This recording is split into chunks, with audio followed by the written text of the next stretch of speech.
तो बच्चों जैसा कि हम डेरिवेशंस कर रहे हैं, तो एक और आपका डेरिवेशन है बेटा यहाँ पर जो हमारा है 11th में बहुत इंपॉर्टेंट है, ये बहुत पेपर में आता है।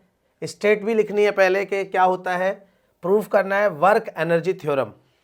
वर्क एनर्जी थ्योरम क्या होती है बेटा, इसको हम प्रूफ भी करेंगे और समझेंगे भी कि क्या होता है। बैठ ले बेटा, मैं आपको बता दूं कि ये क्या होता है। इसकी कई बार स्टेट लिखनी आती है, तो हम लिखेंगे वर्क एनर्जी थ्योरम क्या होती है, the net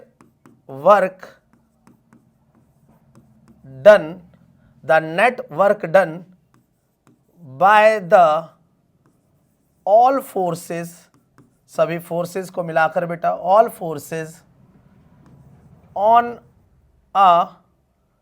an object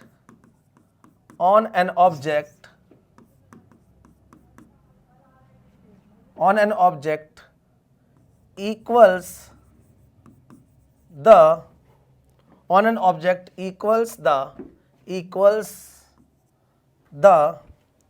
change in its kinetic energy.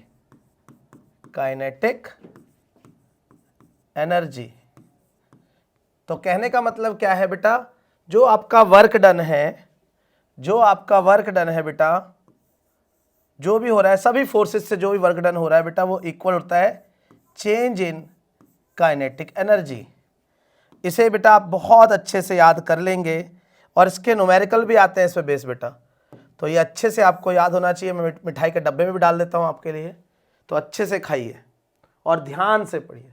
अब इसका बेटा डेरिवेशन करेंगे।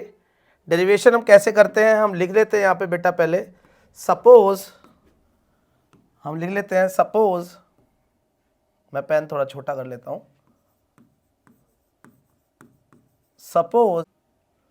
Suppose a variable force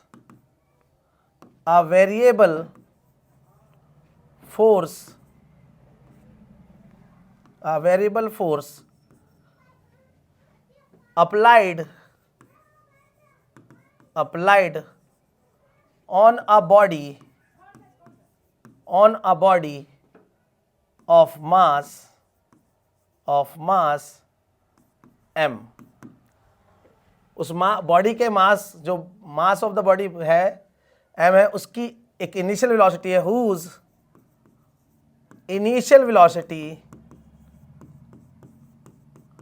whose initial velocity is u and final velocity is v। Okay, अब आगे बेटा, क्योंकि बहुत छोटा सा फॉर स्मॉल डिस्टेंस हम करेंगे, फॉर स्मॉल डिस्टेंस या डिस्प्लेसमेंट, फॉर स्मॉल डिस्प्लेसमेंट को हम चेंज करेंगे, छोटा सा चेंज लाएंगे। देन क्या होगा बेटा, the small amount of work done, the small amount of work done. Okay, तो ये है, तो ये क्या कह रहा है बेटा, छोटा सा वर्क डन है, dw is equal to F D X होगा बेटा। अगर मैं यहाँ लिखूँ dw इज इक्वल टू बेटा ये m इंटू ए, ये dx होगा। ये क्यों होगा बेटा, बाय न्यूटन्स सेकेंड लॉ बेटा। ओके, देन आगे बढ़ जाइए, तो dw इज इक्वल टू बेटा m, बेटा जो एक्सेलरेशन है उससे dv बाई dt बोल सकते हैं, आपको पता ही है, इंटू में dx।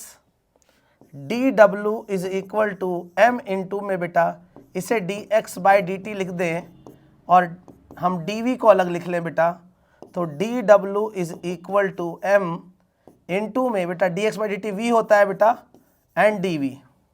उम्मीद आपको समझ में आया होगा यहाँ तक, ठीक है। चलिए हम आगे बढ़ जाएंगे।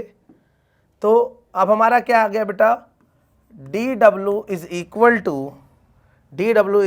टू m, भाई हाँ इंटीग्रेशन कर लेता हूँ, चलो यहाँ तक तो हो ही गया मेरा, अब इंटीग्रेशन करते हैं, बड़ा कर लेते हैं इसको। Integration dw is equal to m, बाहर कांस्टेंट है बेटा v इंटू डी वी। ये v जो है कहाँ से कहाँ तक है बेटा, u से v तक है, तो हम dw लिख लेंगे w is equal to m, और इसका इंटीग्रेशन बेटा याद होगा आपको, इंटीग्रेशन x dx, इंटीग्रेशन के पार्ट पढ़ा होगा, x स्क्वायर बाय 2, याद होगा आपको। तो यहाँ पर भी v का है तो बेटा v स्क्वायर बाय 2, कहाँ से कहाँ तक है, u से v तक है बेटा। अपॉन में 2 को बाहर ले लेंगे तो w is equal to m by 2 into में v स्क्वायर u से v तक बेटा। तो w equal to m by 2 into में पहले upper limit minus lower limit, थोड़ा और सजा के लिख ले तो 1/2m इंटू में v square minus u square. बेटा देखिए ये आपका वर्क डन है और ये क्या होती है, चेंज इन काइनेटिक एनर्जी होती है बेटा। इस तरह से हमारी डेरिवेशन प्रूफ होता है कि work done by all the forces is equal to change in kinetic energy. समझ में आया होगा बेटा आपको।